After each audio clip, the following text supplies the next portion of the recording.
Dua filosof besar yang turut andil dalam merancang tumbuhnya benih kesadaran itu adalah John Locke dan Thomas Hobbes. Nanti juga ada John Stuart Mill untuk yang liberalisme sosial. Ini dua orang berteori, teorinya kebalikannya tapi dampaknya sama.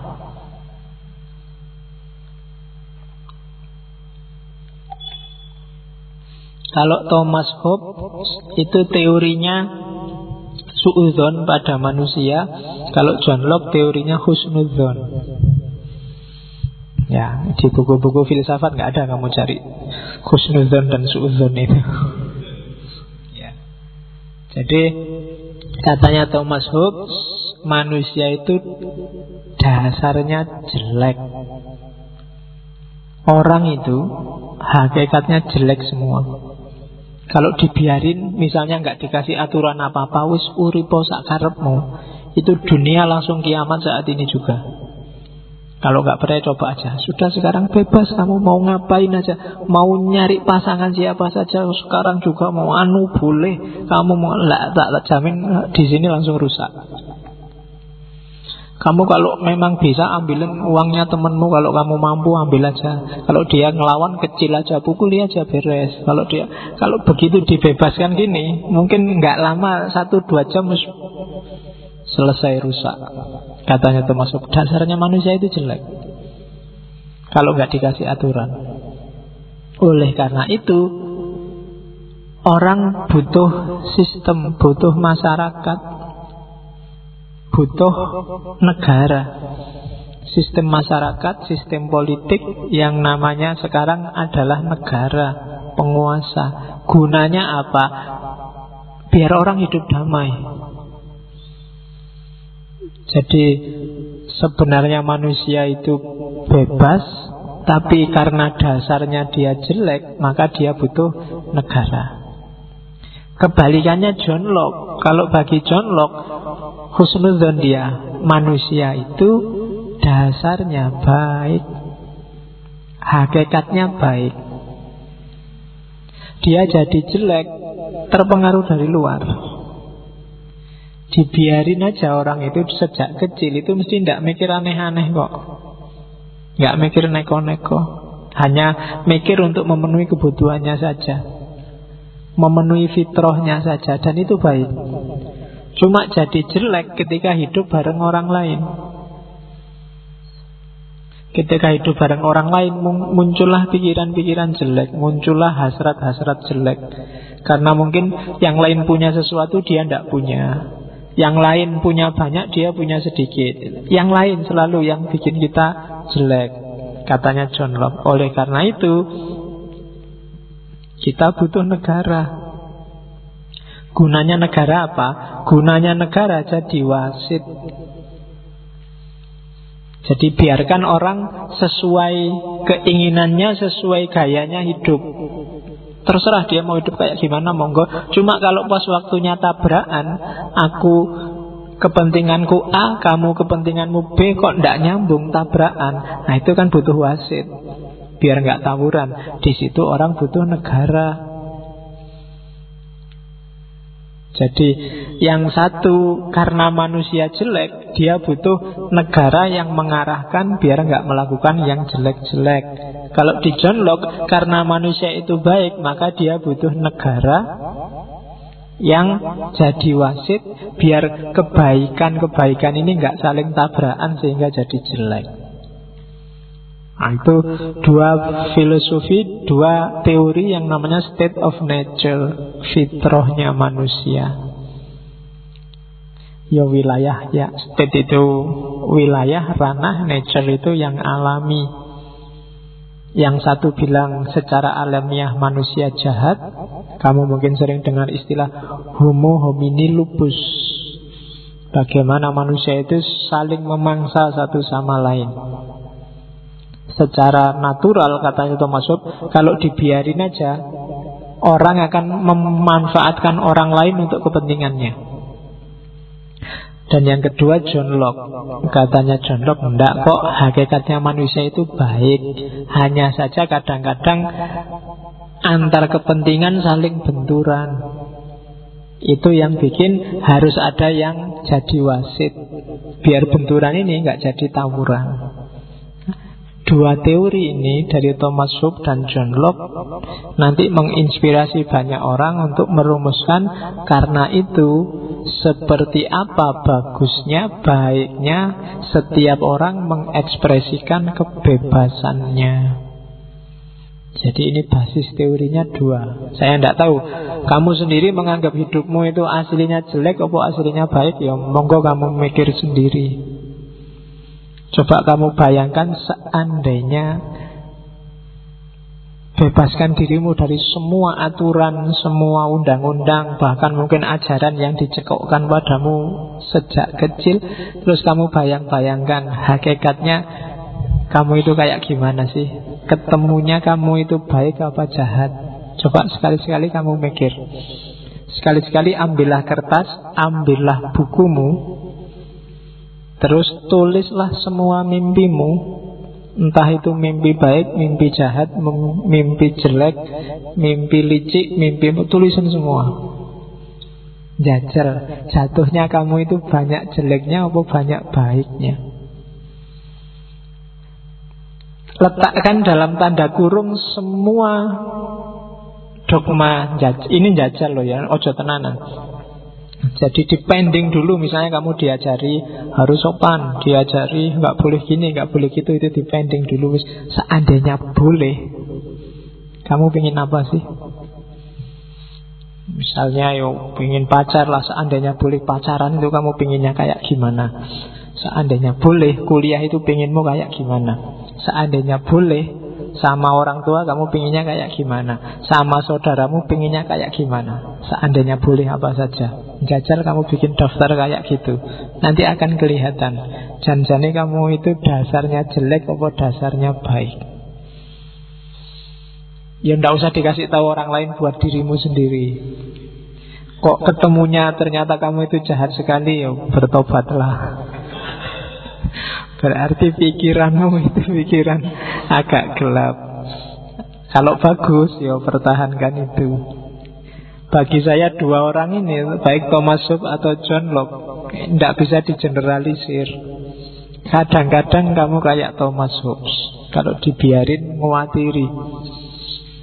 Ya, kalau nggak dikasih pagar, habis sekelilingmu. Tapi kadang-kadang juga kayak Thomas Hobbes. Oke.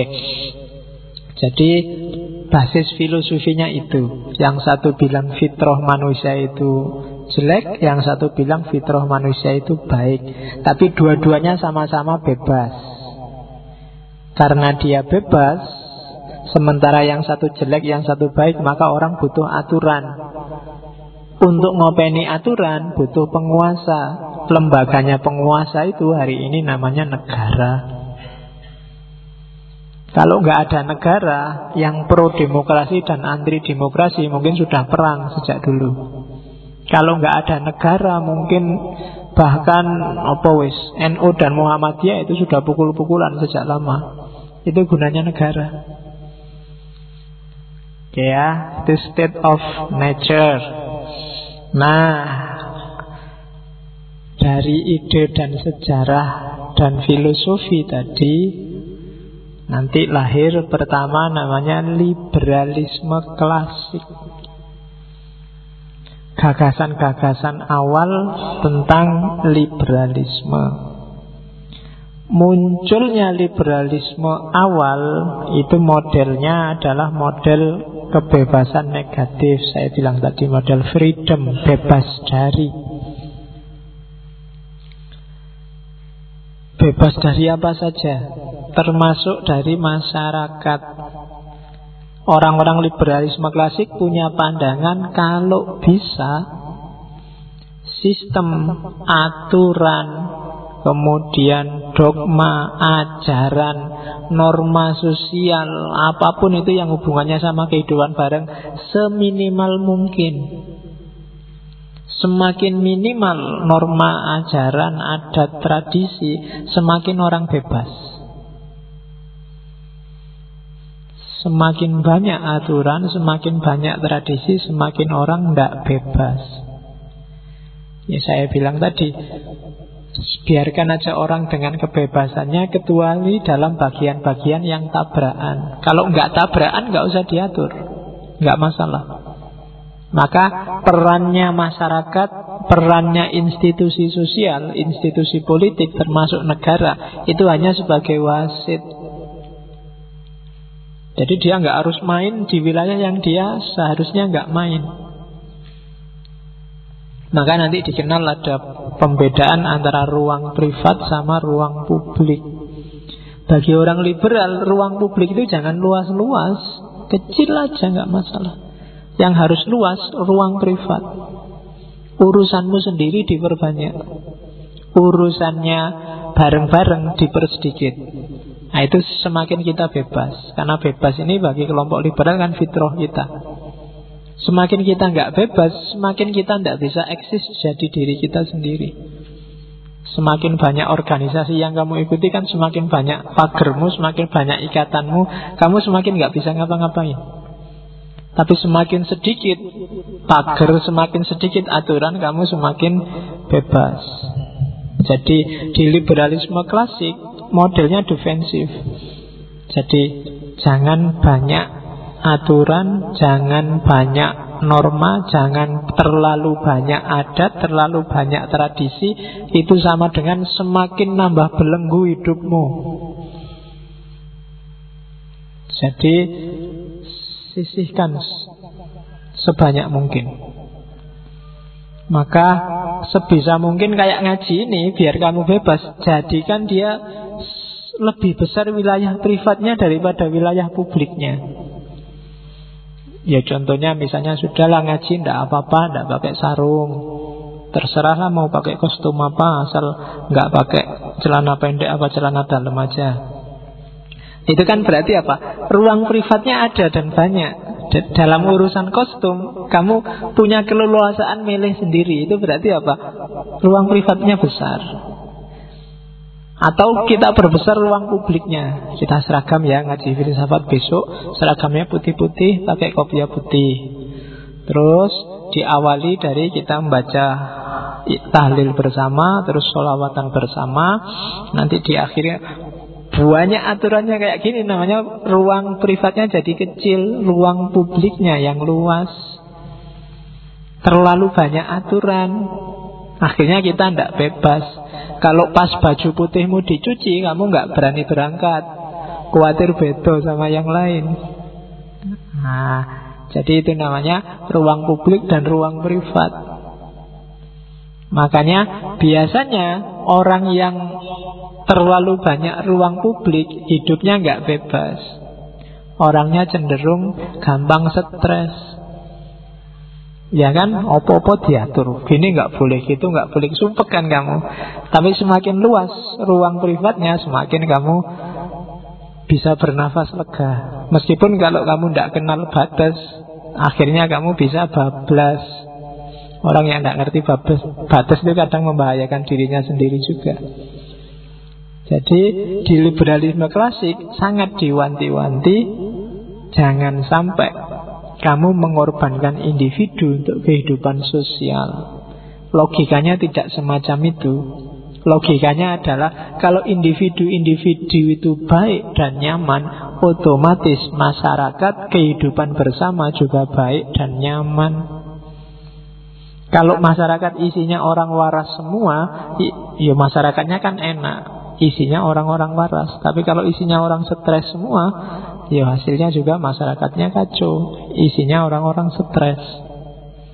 Jadi logikanya bukan masyarakat yang mempengaruhi individu, tapi harusnya individu yang mewarnai masyarakat. Cara berpikirnya dibalik. Oke, jadi Indonesia ini bangsa yang ramah apa bangsa yang mudah marah, itu tidak tergantung Indonesianya, tapi tergantung individu-individu yang ada di Indonesia. Nah itu liberalisme awal. Gayanya kayak gini karena zaman itu orang sedang dijajah habis-habisan. Gaya imperialisme itu kan sedang marak-maraknya di level apapun, baik fisik maupun politik, ekonomi, budaya. Kalau hari ini kan yang imperialisme fisik kan tidak ada. Orang dijajah itu biasanya budayanya, ideologinya, atau mungkin ekonominya. Tapi yang penjajahan murni mungkin sudah dapat dikatakan nggak ada hari ini. Jadi itu liberalisme klasik. Nah, di antara mengukur kamu itu orang yang bahagia apa enggak, coba dicek 100% hidupmu itu berapa puluh persen yang itu ruang publik dan berapa puluh persen itu ruang privat. Kuliah itu ruang publik apa ruang privat? Ngaji ruang publik apa ruang privat? Makanmu itu ruang publik apa ruang privat?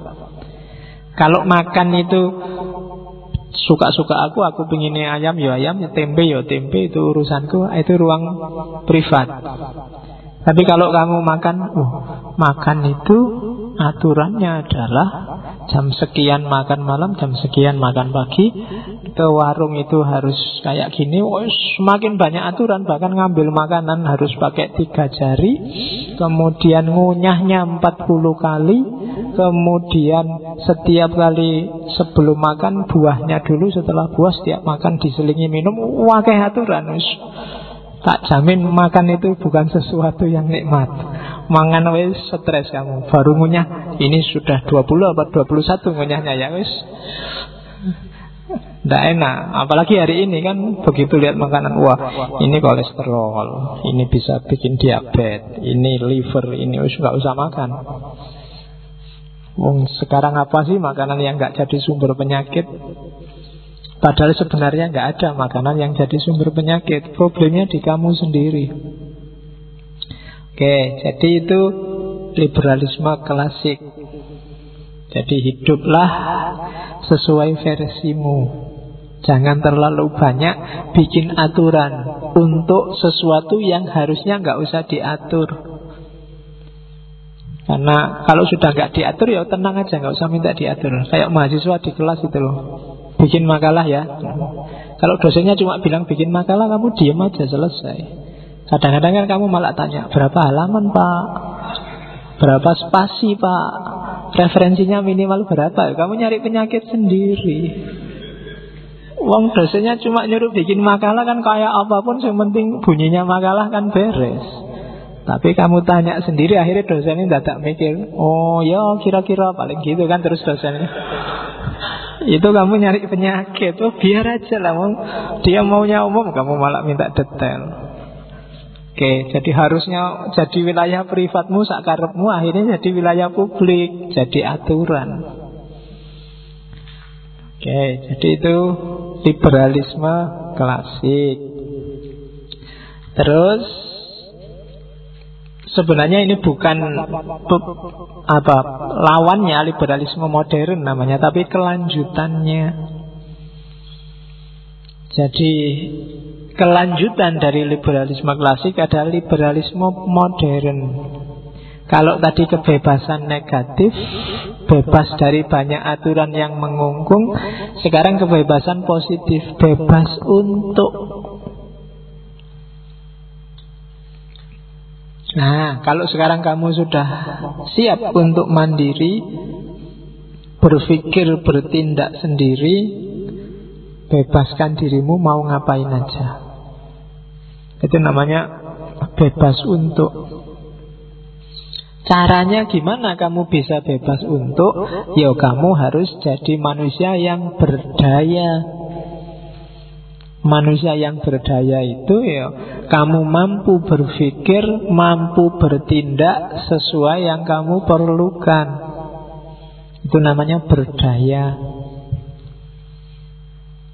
Kamu bisa baca kitab sendiri, baca Quran sendiri, bisa memahami hadis sendiri. Kamu berdaya dalam agama, maka kamu tidak butuh yang lain. kembangkan dirimu sendiri bisa. Tapi kalau kamu nggak mampu, akhirnya mau tidak mau kamu harus kayak tadi, taklid, manut ke yang lain. Jadi di liberalisme modern dituntut tidak cuma bebas dari, tapi juga kamu bebas untuk. Kamu seandainya disuruh apa aja bisa, nah, berarti kamu bebas untuk. Orang yang tidak bebas secara positif, meskipun dia bebas secara negatif, pada akhirnya dia akan balik lagi jadi tidak bebas secara negatif kalau dia tidak mampu. Jadi kalau misalnya kamu tidak bisa sih disuruh bikin makalah, selama ini kamu minta dibikinkan temenmu, akhirnya temenmu menguasai kamu karena kamu selalu dibikinin makalah oleh dia. Motormu dipinjam, kamu nggak bisa nolak, karena kalau kamu tolak besok nggak tak bikinin makalah loh, dipinjam akhirnya, ya kan. Nah, kamu tidak bebas secara positif selama kamu belum bisa bikin makalah sendiri. Kamu tidak bisa untuk wong dari aja kamu tidak mampu. Jadi ini saling berkait. Jadi setelah kamu bebas dari banyak aturan, kamu bebas melakukan sesuatu. Cuma kamu tidak bisa melakukan, kalau kamu tidak mampu melakukan sesuatu itu, akhirnya kamu akan kembali lagi di subordinasi. Jatuhnya kamu malah tidak bebas secara negatif dalam banyak hal. Nah, oleh karena itu, liberalisme modern menuntut negara atau institusi sosial itu tidak cuma jadi wasit membiarkan orang untuk melakukan sesuatu, tapi juga memberdayakan orang biar dia bisa melakukan sesuatu. Makanya negara ya nggak cuma diem aja, dia didik orang, mencerdaskan orang biar orang tidak tersubordinasi, biar dia tidak terdiskriminasi, harus ngerti ilmunya. Karena ya kayak tak jelasin waktu sesi agama-agama itu kan, semakin orang tidak paham, tidak ngerti, tidak berdaya, semakin dia tidak bisa apa-apa, semakin dia akan mengabdi pada yang dia tidak berdaya. Oke. Kalau orang dulu kan karena tidak berdaya menghadapi laut, terus buang sajen di laut, terus nyembah dewa laut, dan seterusnya. Karena dia tidak ngerti ilmunya tentang laut. Tapi begitu orang pintar, ngerti kapal, ngerti teknologi cuaca, dia bisa menaklukkan laut. Jadi pemberdayaan individu setelah membebaskan, sekarang diberdayakan di liberalisme modern. Oke, terus. Nah, sekarang nilai-nilai yang disebut liberal 1, 2, 3, 4, 5, 6. Pemikiran liberal jenis apapun, termasuk liberalisme agama, termasuk kalau dalam Islam namanya liberal Islam, Islam liberal, termasuk antara lain yang di Indonesia jadi lembaga yang namanya Jaringan Islam Liberal. Itu values-nya 6 ini, nilai-nilai yang dianggap utama.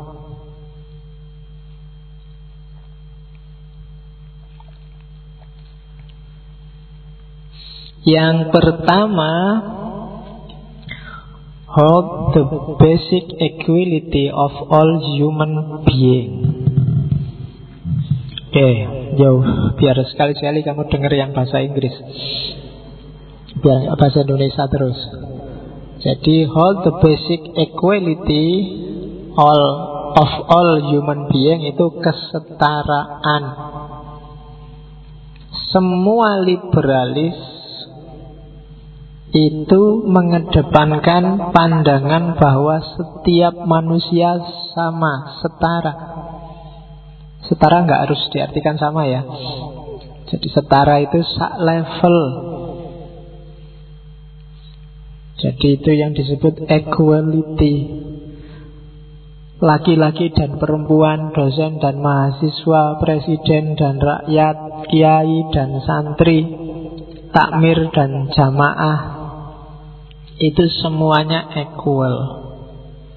Beda fungsi, beda peran saja. Jadi hold the basic equality of all human beings. Tidak boleh ada anak emas, anak tiri. Setiap manusia sama. Berikan hak yang sesuai haknya. Jangan ditambahi, jangan dikurangi. Jadi hold the basic equality of all human beings.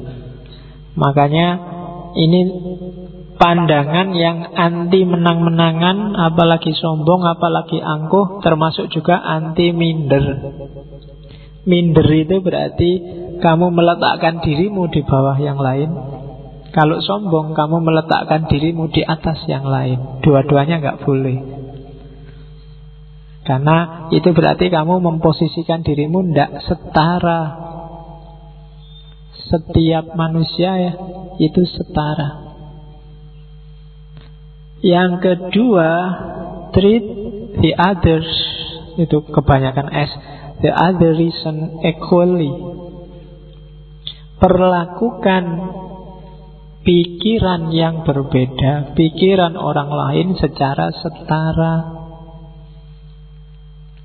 Setiap orang itu mikir sesuai kapasitasnya sendiri-sendiri, sesuai konteksnya masing-masing. Maka jangan disepelekan, jangan didiskriminasi hanya karena siapa yang ngomong.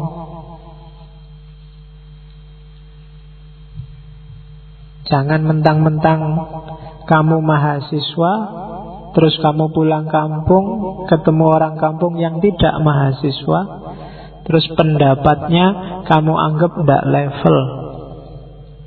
Jangan mentang-mentang kamu rajin ngaji filsafat, terus ada orang baru belajar filsafat, terus ngomong filsafat, kamu anggap tidak level. Apa baru kayak gitu? Ilmuku sudah ngaji puluhan kali di masjid itu, nggak ada apa-apanya itu. Wah, ya. Jadi setiap orang punya kapasitas sendiri. Setiap pendapat harus dihargai. Sama kayak kamu punya adik yang kecil misalnya, itu kan cara mikirnya versi dia sesuai makomnya dia. Dan kan gak salah kalau adikmu yang kecil itu pikirannya aneh-aneh. Kamu, wah gak masuk akal itu dek, apalagi gak filosofis itu dek, gak nyambung. Ora tekan, adikmu gak akan nyampe ke sana. Dia ngomong sesuai levelnya dia. Ya kamu yang harus ngikuti levelnya dia. Karena kalau dia ngikuti levelmu nggak nyampe. Jadi treat the other reason equally. Terus yang ketiga, kalau urusan politik, government by the consent of the people or the government. Pemerintahan, kelembagaan apapun, pemimpin, penguasa itu menjalankan kekuasaannya sesuai konsen. Konsen itu semacam izin, semacam persetujuan yang dipimpin. Ini kunci untuk tidak lahirnya tirani, otoritarianisme, diktatorship. Apakah narik pajak besar itu tiran, Pak? Enggak, kalau ada consent of the people. Kalau rakyatnya setuju ya enggak apa-apa. Biar negara kita maju, pajaknya kita naikkan 2 kali lipat, Pak. Nah, enggak apa-apa kalau rakyatnya setuju loh ya. Meskipun enggak naik, tapi tidak ada konsen dari masyarakat, itu namanya tetap diktatorship, tirani. Oke. Harga BBM turun, tapi masyarakat tidak mengizinkan. Itu juga sejenis tiran. Harga BBM naik 2 kali lipat, tapi ada konsen people. Itu disebut pemerintahan yang demokratis. Jadi government by the consent of the people. Kuncinya ada di rakyat, karena penguasa, pemimpin itu melayani kepentingan rakyat. Yang ketiga, the emphasis of individual, tekanannya pada individu, seperti dijelaskan di atas. Yang ke 1, 2, 3, 4, 5, the state is instrument. Negara itu hanya alat, lembaga sosial itu hanya alat, RT, RW, dukuh, lurah, camat, bupati, gubernur itu hanya alat. Tujuannya apa? Kesejahteraan, ketentraman rakyat. Ketentraman rakyat itu apa? Ketentraman, kepuasan individu-individu yang ada di dalam situ. Jadi ujung akhirnya pasti individu, jangan dibalik. Jadi negara untuk rakyat, bukan rakyat untuk negara. Cara mikirnya jangan dibalik kalau katanya orang liberal. Jadi harus perhatikan kepentingan individu. Kalau individu-individu ini beres semua, makmur semua, otomatis Indonesia makmur. Dan gak harus fanatik sama negara, gak harus fanatik sama RT, sama RW, sama lurah, sama bupati. Wong itu cuma alat kok. Kalau alatnya efektif, jalan terus. Kalau tidak efektif, ya diganti. Mungkin ganti softwarenya, mungkin ganti hardwarenya. Ya kayak Indonesia sekarang, mungkin sistemnya sudah bagus, hardwarenya sudah bagus, cuma softwarenya sering ngaco. Jangan-jangan kita selalu beli bajakan.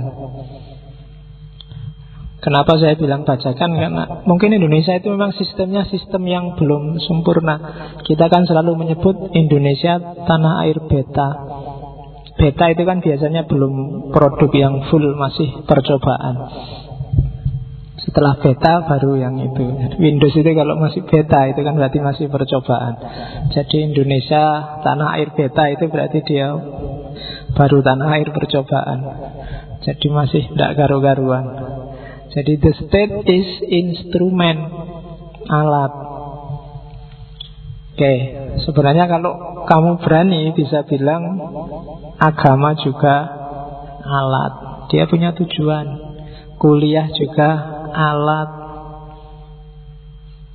belajar juga alat, ngaji juga alat. Jangan sampai ngaji ini jadi tujuan. Dia harus kamu jadikan alat. Entah untuk apa, sesuai versimu sendiri-sendiri. Pak, saya ngaji itu alat untuk, daripada nganggur kalau malam kemis, Pak. Alat untuk membunuh kengangguran. Alat, tidak apa-apa ya, sesuai versimu sendiri-sendiri. Itu alat, jangan dijadikan tujuan. Jangan ngaji untuk ngaji. Eman-eman, kamu tidak akan bisa ngambil hikmah, tidak akan bisa ngambil manfaat. Terserah kamu patok untuk apa ngaji ini, tapi jangan ngaji untuk ngaji, karena lama-lama ngajinya kamu dewakan. Sama dengan agama untuk agama. Ketika agama untuk agama, ya akhirnya lahirnya literalisme, lahirnya kekerasan, radikalisme. Ada tujuan lebih tinggi ketika Allah ngasih manusia sesuatu yang namanya agama. Jangan sampai demi alat, demi wasilah kita kehilangan tujuan, kehilangan ghoyah. Oke, HP itu juga alat, ya kan? Tujuannya komunikasi. Jangan sampai kehilangan komunikasi gara-gara kamu punya HP. Sering kan malah kebalikannya. Begitu kamu punya HP, temenmu di sebelah ini kan gak kamu sopo, kamu HP-nan sendiri, yang sana ngadep sana, sana ngadep sana. Itu kan kebalik. HP ini alat komunikasi, tapi gara-gara HP kita kehilangan komunikasi. Itu namanya wasilah dan goyahnya ndak nyambung. HP itu kan kamu pakai komunikasi yang serius kan bisa dihitung dengan pulsa, dengan jari. sekali dua kali, tapi kebanyakan kamu pakai ngomong yang aneh-aneh di WA, pakai Facebook, tapi komunikasi beneran. Bapakmu nelpon sampai nggak bisa masuk karena mau pakai WA terus. Oke, jadi gara-gara alat komunikasi kamu kehilangan komunikasi. Gara-gara agama yang rahmatan lil alamin, kamu hidup kita jadi kebalikannya rahmatan lil alamin, jadi sering jadi sumber bencana. Karena kamu salah memposisikan alat jadi goyah. Dan yang terakhir, refuse dogmatism, anti dogmatisme. Anti dogmatisme nggak sama dengan anti agama, nggak sama dengan anti ajaran loh ya. Anti dogmatisme itu anti pembekuan nilai norma ajaran. Jadi ketika ajaran nilai norma dibakukan, nggak boleh ditafsir ulang, nggak boleh diowah-owah, itu namanya dogmatisme. Oke, bukan nggak boleh kamu ikut dogma tertentu, tapi jangan dibekukan dan dibakukan. Karena begitu didogmakan, kamu tidak akan mau diubah-ubah lagi, meskipun ada fakta yang baru, ada kebenaran yang baru. Dan itu bahaya bagi perkembangan kita ke arah yang lebih baik. Begitu orang kaku, begitu orang beku, itu kan alamat dia tidak akan bisa lebih baik lagi. Padahal manusia ini kan berkembang, harusnya dia ke arah lebih sempurna, karena sekarang kita terbatas. Cuma ada orang tertentu yang anggap dirinya sudah final. Islam itu final, cuma pemahaman kita tentang Islam tidak. Kita tidak akan nyampe memahami finalitas Islam karena kita terbatas. Jadi akmaltu lakum dinakum itu iyalah, agama Islam sudah sempurna.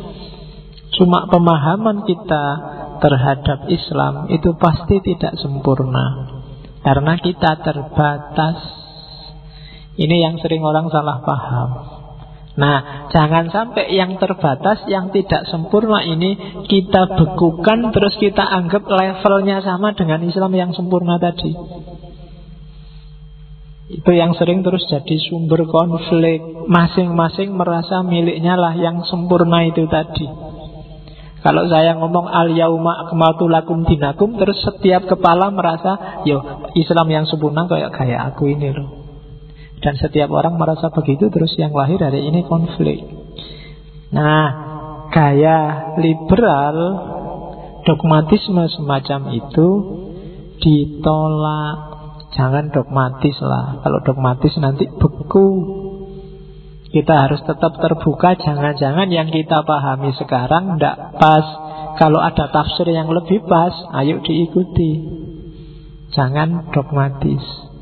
Jadi 1, 2, 3, 4, 5, 6. Ikutilah 6 gaya itu, maka kamu termasuk orang yang liberal. Dalam tanda petik ya, dengan segala konotasinya. Oke, ya, dengan segala konotasinya, karena ada konotasi yang positif, ada konotasi yang negatif. Di Indonesia hari ini yang main konotasi negatifnya. Sebenarnya ada konotasi positifnya.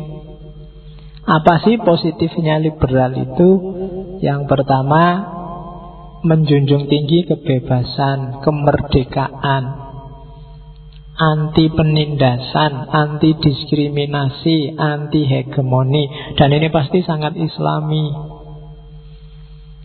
Islam tidak suka zoliman au mazluman. Nah, itu kan diperjuangkan di liberalisme. Setiap orang harus bebas dari kezaliman dan dizalimi atau menzolimi. Terus menolak segala macam dogmatisme pembatasan. Jadi lawannya determinisme. Determinisme kalau di Islam bisa kamu terjemahkan Jabariyah, bahwa hidup ini 100% A sampai Z sudah dirancang, dipastikan oleh Allah, dan kita sebenarnya nggak punya peran apa-apa. Itu kan namanya Jabariyah. Atau naturalisme. Naturalisme itu segala sesuatu sudah ada hukum alamnya. Itu naturalisme. Jadi determinisme dan naturalisme itu dikritik oleh liberalisme. Kalau untuk konteks manusia, dia pasti tidak deterministik.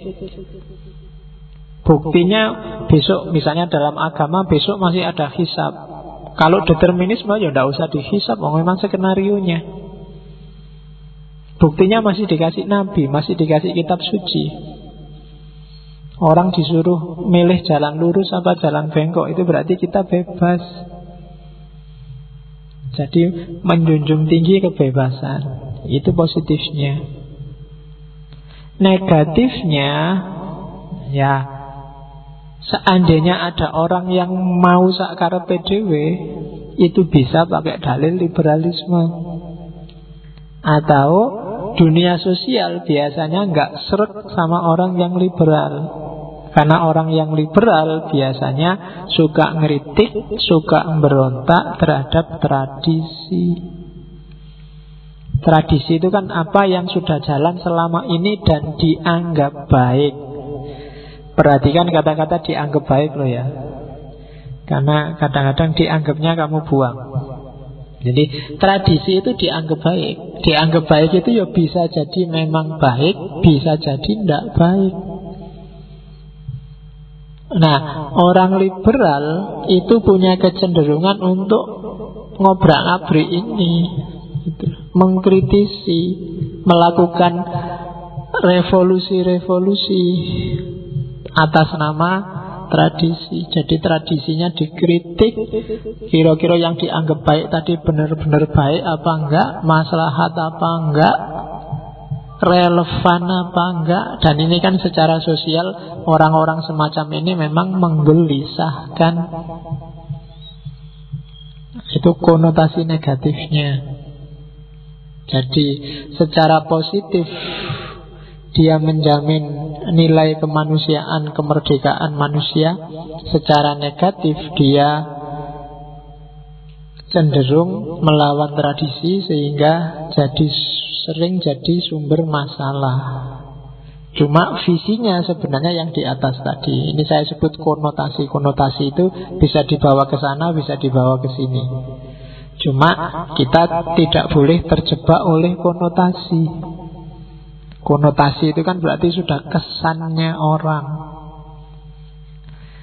Kalian kan sudah termasuk intelek, kelompok elit lah, sudah ngerti ilmu macam-macam, ya tidak boleh tergiring oleh konotasi.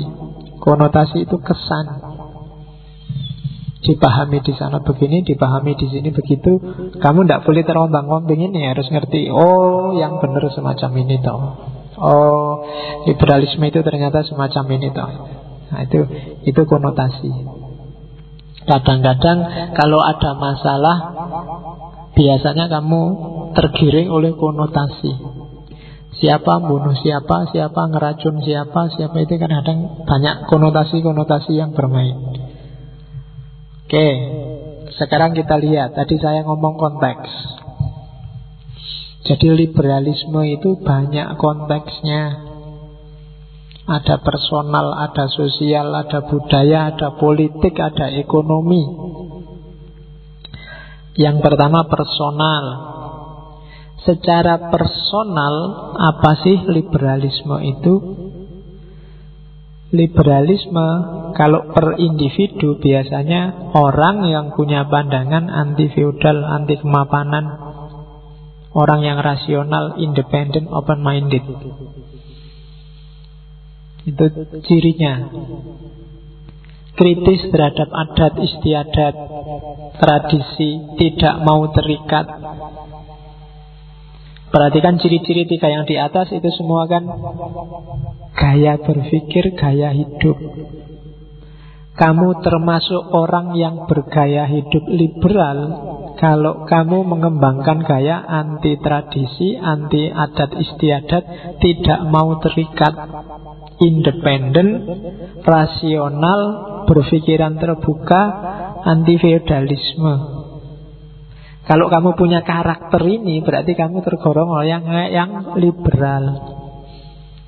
Meskipun kamu punya kartu anggota Islam liberal misalnya, tapi kalau gayamu mikire dogmatis, ora gelem disalahke, selalu membela kelompoknya sendiri, itu berarti kamu belum liberal. Mungkin ada orang yang tidak merasa dirinya liberal tapi sebenarnya sangat liberal. Sangat mungkin ada, secara personal. Jadi ini semacam gaya hidup. Tapi memang tidak mudah.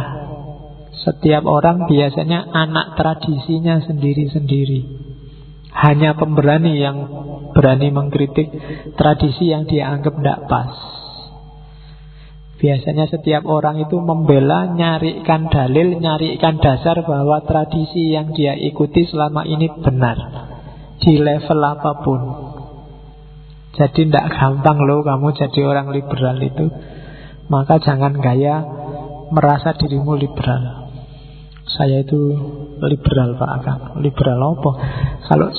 Kalau sekedar sakar PDW itu belum liberal. Wong saya kalau ke kampus pakai sandal loh Pak. Wah, nggak ada hubungan kampus pakai sandal dengan liberalisme. Loh saya rambutku gondrong loh Pak. Apa mana rambut gondrong? Oke, jinnya sobek-sobek Pak. Sudah ada hubungannya. Oke. Jadi secara person karakter dasarnya adalah kritis, anti feodalisme, rasional, independen dan open minded. Terus, kalau politik, liberalisme secara politik itu berarti sistem politik yang anti sentralisasi, anti absolutisme kekuasaan. Ya, makanya dari revolusi Perancis tadi kan dari sistem monarki kerajaan yang sentralistik, absolut, jadi sistem republik. Nah, itu kan perkembangan luar biasa. Jadi konteks politik cirinya itu anti sentralisasi politik dan absolutisme kekuasaan. Terus ciri kedua biasanya mencurigai segala bentuk kekuasaan yang cenderung menindas. Biasanya itu dicurigai. Caranya gimana sih biar kekuasaan itu tidak menindas ya? Biasanya dibikinkan namanya konstitusi. Kalau di Indonesia ya undang-undang. Jadi itu liberalisme politik. Ya contoh paling gampang ya Indonesia ini sebenarnya model republik, model ada DPR presidensial itu sebenarnya baunya bau liberal. Coraknya corak liberal. Oke, terus itu kalau politik.